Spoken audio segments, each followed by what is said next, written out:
And this is amazing. So, in addition to what the text of the New Testament teaches about the end of the Old Covenant and the beginning of the New, there's a fascinating confirmation of this from outside the Bible. And the reason this is so astonishing is because it was written by essentially hostile witnesses, not Christians. This text I'm about to show you comes from the Babylonian Talmud, which is one of the central texts of Rabbinic Judaism.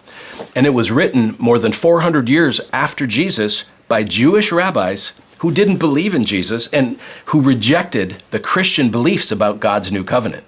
Now, in the Talmud, in a section or tractate that's called Yoma, which means the day in Aramaic, the text deals with the Day of Atonement, Yom Kippur. This was the high holy day of the Jewish calendar in which the sins of Israel were atoned for through animal sacrifices. And in this passage, we find an account that, without intending to, supports the New Testament teaching that the Old Covenant had become obsolete.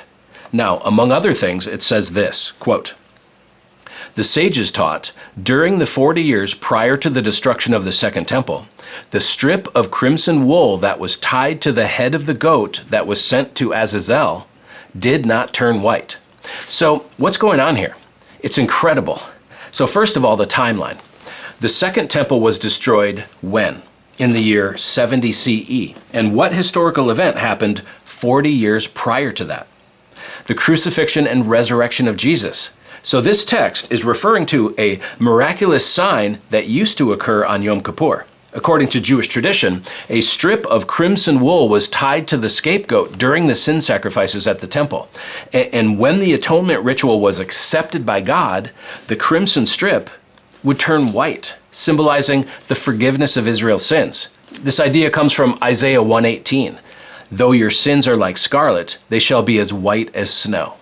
Now, this passage in the Talmud records that during the last 40 years before the destruction of the Second Temple, in other words, beginning at the death and resurrection of Jesus, that miracle stopped happening.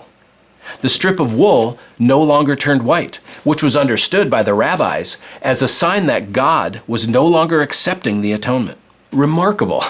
This Jewish text unintentionally confirms that God had accepted Christ's once and for all sacrifice on the cross, and the annual atonement sacrifices at the temple were no longer being accepted. They were no longer effective. They were the shadows, but Jesus is the reality.